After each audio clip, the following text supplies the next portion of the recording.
नमस्कार दोस्तों, कैसे हैं? उम्मीद करता हूँ अच्छे होंगे। दोस्तों, पहले जो हमने वीडियोस बनाए उसमें हमने जिक्र किया कि जो सीआरपीसी का नया नाम बदल दिया गया, भारतीय न्याय सुरक्षा संहिता रख दिया गया, उसमें क्या क्या चेंजेस किए गए हैं दोस्तों। तो आज हम बात करने वाले हैं भारतीय न्याय संहिता के बारे में, यानी आईपीसी के बारे में। दोस्तों, तो समझ लीजिए कि जो भारतीय न्याय संहिता है, ये पहले हुआ करता था भारतीय दंड संहिता। तो भारतीय दंड संहिता या आईपीसी को बदलकर भारतीय न्याय संहिता इसका नाम नया नाम दे दिया गया है दोस्तों। और इसको इसके इसमें क्या क्या चेंजेस किए गए दोस्तों, हम उन चेंजेस के बारे में बात करने वाले हैं। तो पहली बात आप समझ लीजिए कि जो औरतों या बच्चों से संबंधित जो अपराध थे, पहले वे अपराध स्कैटर्ड थे, यानी बिखरे हुए थे। आईपीसी में कहीं कहीं उनका जिक्र हुआ करता था। अब उन सब अपराधों को मिलाकर चैप्टर 5 इनेक्ट कर दिए गए हैं दोस्तों। तो चैप्टर 5 में आपको देखने को मिलेगा औरतों और बच्चों से संबंधित जो भी अपराध हैं उसके लिए चैप्टर 5 बना दिया गया है दोस्तों। उसके बाद दोस्तों क्या है कि इसको स्ट्रीमलाइन बनाने के लिए, यानी एक रूपता देने के लिए, अब भारतीय न्याय संहिता में, यानी हमारे आईपीसी में, भारतीय दंड संहिता भी कह सकते हैं इसको, पहले इसमें 511 सेक्शन होते थे दोस्तों। तो अब 511 सेक्शंस को इन्होंने कम करके 511 सेक्शन की जगह 358 सेक्शन बना दिए गए हैं। तो यानी दोस्तों, अब ये बात शायद खुश होने वाली भी है कि पहले 511 तरह के अपराध होते थे, तो अब मान लिया गया है कि भारत में अपराध कम होने लगे हैं और ये अपराध कम होकर अब 358 कैटेगरी बना दी गई है। यानी 358 तरह के जो व्यक्ति के काम हैं या एक्ट हैं या कोई ओमिशन है, उनको पनिशेबल माना गया है। तो 358 सेक्शंस कर दिए गए हैं 511 को कम करके दोस्तों। उसके बाद क्या है दोस्तों कि पहले अटेम्प्ट, अबेटमेंट और कॉन्स्पिरेसी, ये तीनों का अलग अलग जिक्र होता था दोस्तों, कि कहीं पर अटेम्प्ट पनिशेबल है, कहीं पर अबेटमेंट है, कहीं पर कॉन्स्पिरेसी है। कॉन्स्पिरेसी देखें तो पहले 120, 120 ए, 120 बी में होती थी पनिशेबल। उसके बाद 511 में देखें तो इसकी अटेम्प्ट की पनिशमेंट किसी व्यक्ति को मिलती थी, चाहे वो डकैती का ऑफेंस है, चाहे वो चोरी का ऑफेंस है, और चाहे किसी और प्रकार का ऑफेंस है, उसका अगर अटेम्प्ट किया है तो उसकी जो पनिशेबल थी वो 511 में मिलती थी दोस्तों। और जो अबेटमेंट है वो 106 से शुरू हो जाती थी दोस्तों। तो जो अबेटमेंट के ऑफेंसेज हैं, तो अबेटमेंट से संबंधित कैटेगरी जो थी, अबेटमेंट, अटेम्प्ट और कॉन्स्पिरेसी, अब इन्होंने क्या किया है दोस्तों कि एक चैप्टर 4 बना दिया है। तो चैप्टर 4 पूरी तरह से डेडिकेटेड है अटेम्प्ट, अबेटमेंट और कॉन्स्पिरेसी से संबंधित। तो जो पहले 3 अपराध अलग अलग थे, औरतों से संबंधित अपराध अलग अलग थे, उनको चैप्टर 5 बना दिया गया है। और अटेम्प्ट, अबेटमेंट और कॉन्स्पिरेसी, उन सभी का एक चैप्टर बना दिया गया है, जो है चैप्टर 4।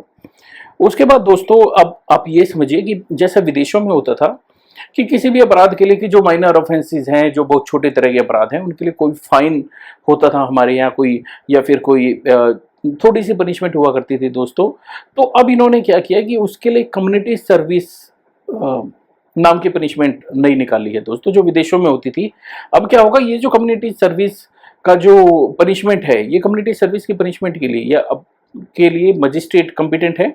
मजिस्ट्रेट ऑर्डर कर सकता है किसी भी अपराधी को कि तुम्हें कम्युनिटी सर्विस करनी होगी 24 घंटे के लिए, उससे ज़्यादा समय के लिए।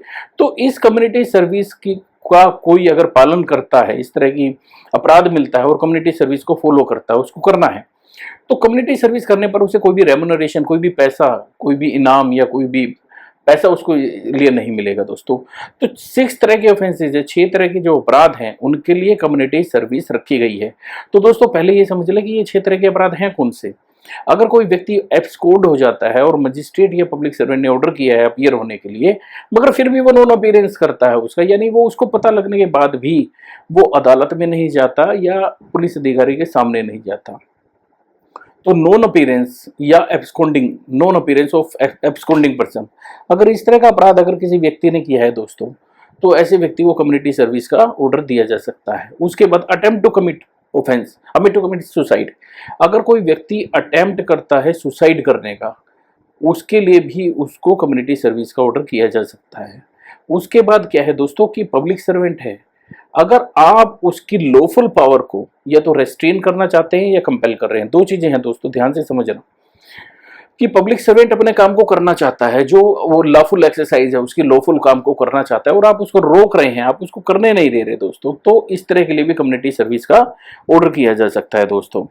उसके बाद में क्या है कि petty theft on return of theft money, petty theft, अगर किसी ने बहुत छोटी सी चीज का चोरी किया है, जैसे आप समझिए कि मेरे हाथ में ये पेन है, या ये एक तरह का सेल है, एक तरह का छोटा सा रिमोट है या एक तरह का पेन है, तो ये एक तरह के पैटी ऑफेंसेस है, पैटी थेफ्ट है। तो अगर किसी ने पैटी थेफ्ट किया है और वो रिटर्न करता है थेफ्ट मनी को या थेफ्ट की किसी चीज को, तो इसके लिए उसे कम्युनिटी सर्विस का ऑर्डर किया जा सकता है दोस्तों। उसके बाद में अगर कोई ड्रंकन व्यक्ति है जिसने शराब पी है और वो मिसकंडक्ट करता है किसी के साथ में, तो भी कम्युनिटी सर्विस का ऑर्डर किया जा सकता है। या किसी ने डेफेमेशन किया है, तो डेफेमेशन जो है पनिशेबल विद कम्युनिटी सर्विस अब हो गई है दोस्तों। तो इस बात का आपको ध्यान रखना होगा कि 6 तरह के ऑफेंसेस हैं और एक नई पनिशमेंट, फॉर्म ऑफ पनिशमेंट इजाद की गई है। मगर ये अच्छी बात है कि इस तरह के व्यक्ति, उनको समाज सुधार का मौका दे रहे हैं, उनको सुधरने का मौका दे रहे हैं। ठीक है दोस्तों।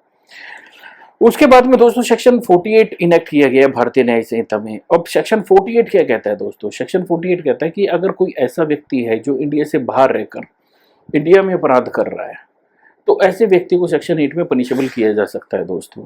तो ये अबैटमेंट का ऑफेंस है दोस्तों, कि वो इंडिया से बाहर है, सपोज कनाडा में कोई व्यक्ति है और वो भारत में किसी प्रकार का अपराध कर रहा है दोस्तों, तो ऐसे व्यक्ति को सेक्शन 48 भारतीय न्याय संहिता में ऐसे व्यक्ति को पनिशेबल किया जा सकता है दोस्तों।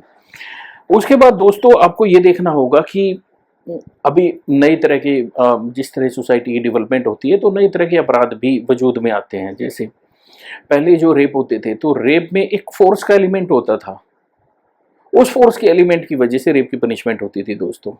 तो उसमें ये होता था कि विदाउट कंसेंट, और अगर अनइक्विवोकल कंसेंट है वुमेन की और विदाउट फ्री विल है, तो ऐसे ऑफेंस में इस चीज को प्रूव करना कि फ्री कंसेंट को साबित करना बड़ा मुश्किल होता था दोस्तों। तो ऐसे में क्या होता था कि अपराधियों को शय मिलती थी दोस्तों और अपराधी बरी हो जाते थे, एक्विटल हो जाता था। और कुछ नए तरीके से ये अपराध किए जा रहे थे, जैसे फॉल्स प्रोमिस ऑफ मैरिज। अगर किसी ने झूठा वायदा किया है किसी को कि मैं तुमसे शादी करूंगा, और झूठा मैरिज का प्रोमिस करके वो सेक्सुअल इंटरकोर्स करते थे महिला के साथ में, और या फिर एम्प्लॉयमेंट के नाम पर कि मैं तुम्हें अच्छी नौकरी लगवा दूंगा या फिर तुम्हें प्रमोशन दे दूंगा। तो इस तरह के जो अपराध करते थे औरतों के साथ में, या फिर अपनी पहचान को छुपाकर जो अपराध किए जाते थे दोस्तों, तो इस तरह के अपराध की पनिशमेंट के लिए ये सेक्शन इनेक्ट किया गया है दोस्तों। तो इस नए सेक्शन के अनुसार 69 ऑफ भारतीय न्याय संहिता के अनुसार, अगर कोई भी व्यक्ति शादी का झूठा झांसा देकर और या फिर नौकरी लगवाने के नाम पर या नौकरी में प्रमोशन देने के नाम पर या फिर अपनी पहचान को गुप्त रखकर सेक्सुअल इंटरकोर्स का अपराध करता है, तो सेक्शन 69 के अनुसार ऐसे व्यक्ति को पनिशमेंट मिल सकती है दोस्तों। दूसरी हम बात करते हैं दोस्तों कि जो स्नैचिंग का अपराध है, पहली बार स्नैचिंग का जो अपराध है वो भारतीय न्याय संहिता में इंट्रोड्यूस किया गया है। आज से पहले भारतीय न्याय संहिता में स्नैचिंग का जो अपराध है वो पनिशेबल नहीं था। कुछ स्टेट जरूर थी ऐसी, जैसे छत्तीसगढ़ है और या फिर हरियाणा है या फिर मध्य प्रदेश है, इन्होंने इसको स्नैचिंग को पनिशेबल किया हुआ था। मतलब जो भारत के सभी राज्य हैं या जो सभी यूनियन टेरिटरी हैं, उन्होंने इसको पनिशेबल नहीं किया था जहां पर भी ये कोड एप्लीकेबल था।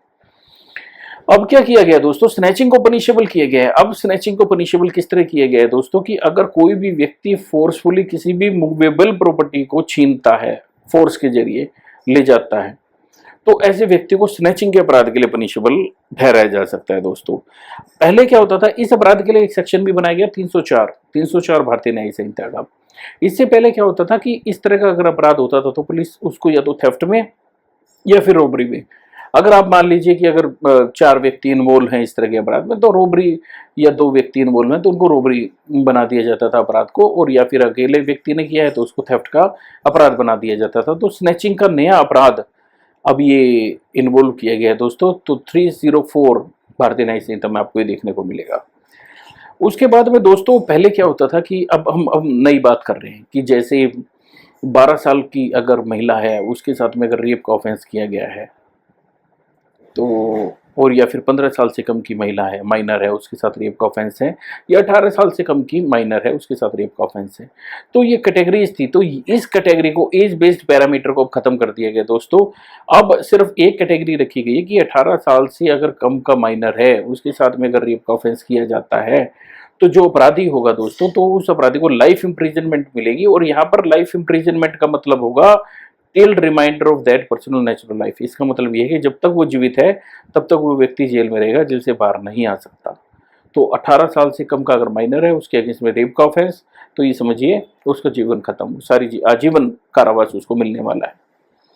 उसके बाद दोस्तों हम देखते हैं कि सेक्शन 76 और 77 इनेक्ट किए गए हैं भारतीय न्याय संहिता में।